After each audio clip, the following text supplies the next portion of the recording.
फिर घाटी, तालाब और वो बोर्ड एक कच्चे रास्ते की तरफ जंगल में इशारा कर रहा था। तालाब। आकाश प्लीज मेरी बात सुनो, उस तालाब की ओर मत जाओ। अरे लेकिन क्यों नहीं जाए? अच्छे खासे 1000 रुपए मिल रहे हैं और तू है कि रोक रहा है?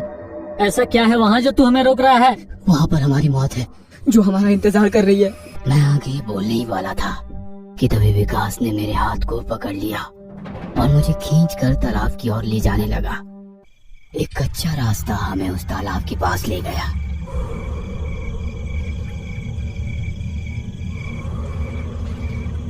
तालाब का पानी बिल्कुल शांत था, मानो वो डर के साए में जी रहा हो। चारों ओर घना सन्नाटा पसरा हुआ था। विकास और आकाश दोनों तालाब के पास चले गए। मैं दूर से ही उनकी तरफ देख रहा था। मैं काफी डरा हुआ था। तभी आकाश ने विकास के कानों में कुछ कहा और दोनों एक दूसरे को देखकर हंसे। उसके बाद आकाश घुटनों तक तालाब के पानी में चला गया और उसने बाल्टी पानी में डुबोई। बाल्टी जब भर गई तो उसने वो बाहर खींची, पर बाल्टी बाहर ही नहीं निकल रही थी।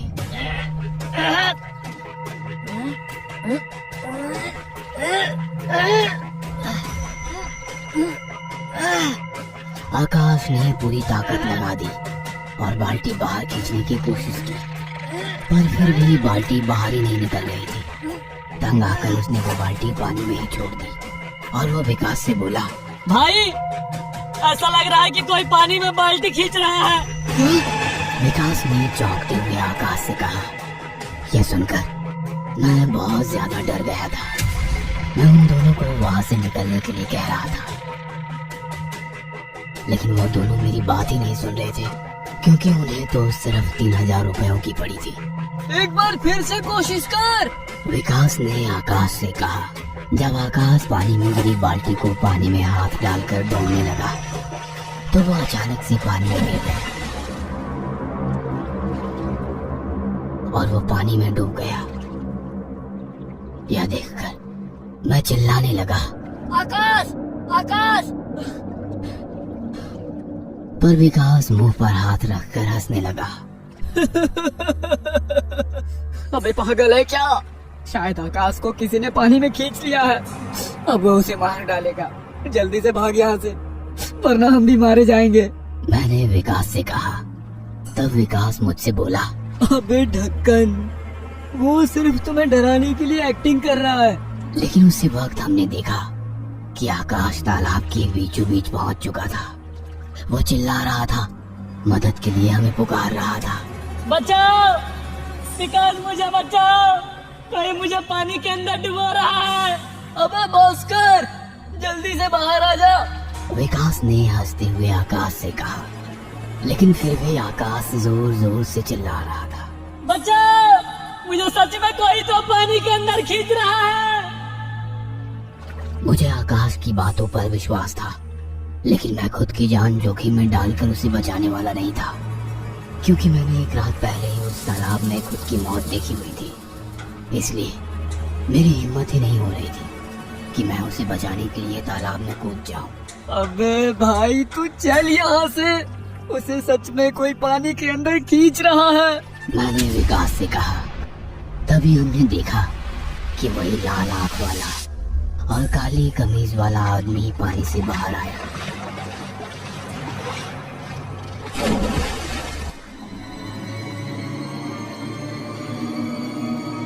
उसने आकाश के पीछे से उसके बाल पकड़ लिए और एक ही झटके में तरांती से उसका सिर धड़ से अलग कर दिया। आकाश का सिर उस आदमी के हाथ में था और वो हमारी तरफ देखकर डरावनी आवाज में हंस रहा था।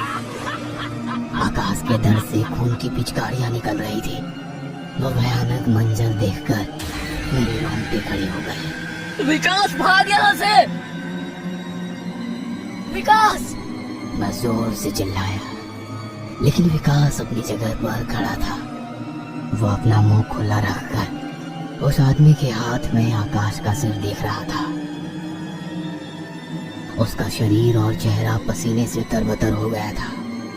तभी उस आदमी ने आकाश का सिर हवा में उछाला और हमारी ओर फेंका। वह सीधे विकास के पैरों पर गिर गया। उस कटे सिर की आंखें खुली थी और मुंह से जबान बाहर आई हुई थी। आंखों में दर्द और डर था। विकास बिना हिले डुले बस आकाश के सिर को देख रहा था। तभी उस आदमी ने पानी में गोता लगाया और वो पानी में गायब हो गया।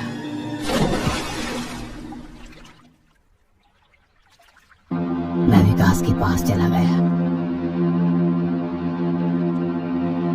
मैंने उसका हाथ पकड़ा और बोला, भाई जल्दी से चल यहाँ से। तभी विकास होश में आया और वो मुझे धक्का देकर खुद वहां से भाग गया। तभी मैंने देखा कि तालाब के पानी में कुछ हलचल हो रही है।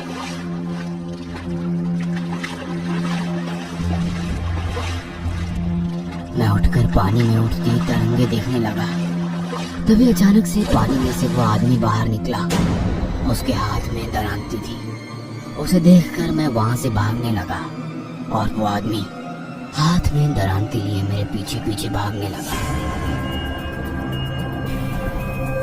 मैं अपनी जान मुट्ठी में लेकर जंगल में भाग रहा था। तभी मेरा पाँव एक नुकीले पत्थर से टकरा गया और मैं नीचे गिर गया।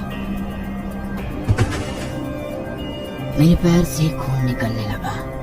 उतने में मेरी नजर बाजू के एक बरगद के पेड़ के नीचे गई। मैंने देखा कि वहां सहमा हुआ विकास बैठा हुआ है। मैंने अपनी जगह से उठने की कोशिश की पर चोट के कारण मैं उठ ही नहीं पा रहा था। भाई बचाओ मुझे,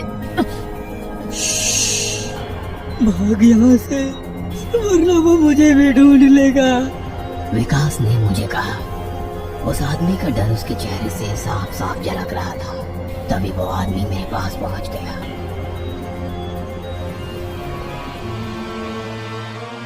मैं अभी भी विकास की तरफ देख रहा था। उस आदमी ने देखा कि मेरे पैर में चोट लगी है और मैं भाग नहीं सकता, इसलिए वो विकास की तरफ भागा।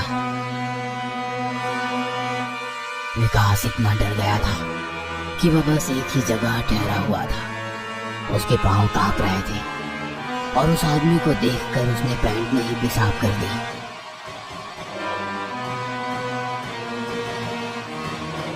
तभी उस आदमी ने विकास के सर से बालों को पकड़ा। वह विकास के गर्दन को काट रहा था और कुछ ही देर में कसाई जैसे बकरे की गर्दन काटकर उसके सर को हाथ में लेता है, बिल्कुल वैसे ही उसने विकास की गर्दन काटी और सर हाथ में लिया। उसके कटे सिर से निकलने वाले खून को उसने अपने लंबे जीभ से चाटा। वह मेरी तरफ देखने लगा। मुझे लगा कि अब अगली बारी मेरी है। वह आदमी अब मेरा सिर कलम कर देगा। ना जाने कहां से मेरे पाँव में ताकत आई और मैं वहां से उठकर गाड़ी की तरफ भागने लगा। मैं भागते भागते रास्ते पर पहुंच गया।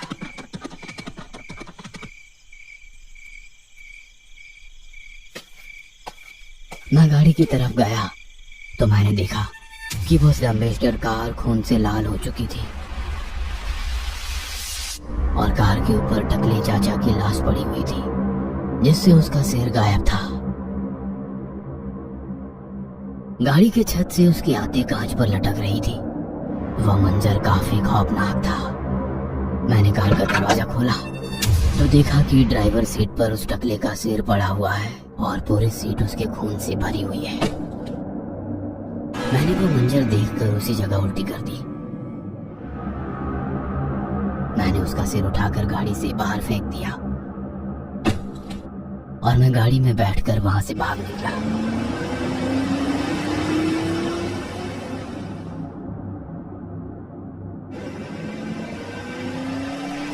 कुछ ही देर में काली घाटी पहुंच गया। मैं अपनी जान बचाने में कामयाब हो गया था। वहां रास्ते पर एक छोटा सा होटल था। मैं वहां चला गया। मैंने वहां के वेटर को अपने साथ हुए हादसे के बारे में बताया। कोई आदमी इतना निर्दयी कैसे हो सकता है? कि वो किसी के कटे सर का खून पी जाए। आदमी नहीं था वो एक भूत था। काल नाम है उसका। वो एक तांत्रिक था और उसकी 8 साल पहले ही मौत हो चुकी है। क्या? हाँ, काली घाटी के लोगों ने उसकी उसी तालाब में सिर काटकर हत्या कर दी थी। लेकिन क्यों? लोगों ने ऐसा क्यों किया?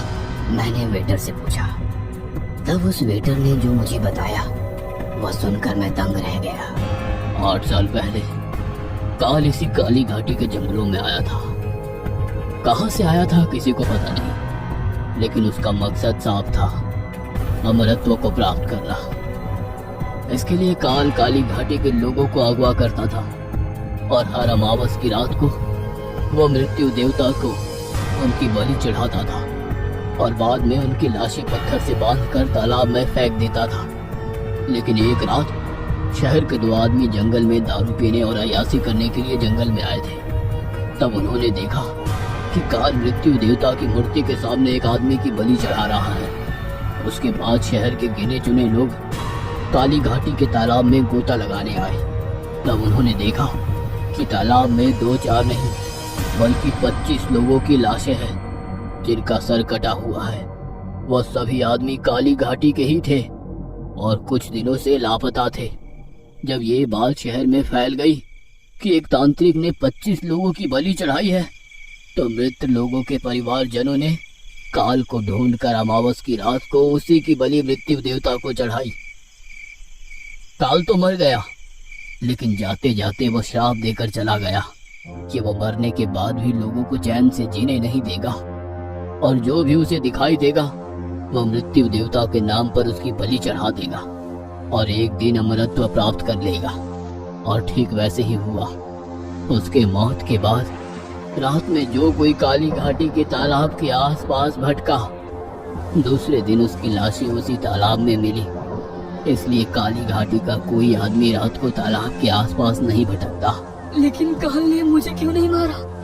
वो चाहता तो मेरी जान भी ले सकता था ना। मैंने वेटर से कहा। तब वो वेटर मेरे चोटिल पाँव की तरफ देखते हुए बोला, आपकी पाँव में चोट लगी थी और खून भी बह रहा था। कहते हैं जिस आदमी की या जानवर की बलि चढ़ाई जाती है ना, वह विकलांग होना नहीं चाहिए, या फिर उसे अगर कोई चोट लगी है तो उसकी बलि चढ़ाई नहीं जाती, क्योंकि ऐसा इंसान जो कि विकलांग हो या फिर जिसका खून बह रहा हो, वो इंसान या जानवर अधूरा कहलाया जाता है, क्योंकि वो बलि अधूरी कहलाई जाती है। इसी वजह से आप अभी जिंदा हो। ये सुनकर तो मेरे रोंगटे खड़े हो गए थे। अच्छा हुआ कि मैं कटीले पत्थर से टकरा गया और मेरा खून बह गया, वरना मैं भी आज मेरे दोस्तों की तरह मरा हुआ होता। उस हादसे के बाद मैं एक बार भी काली घाटी के जंगलों की तरफ नहीं गया।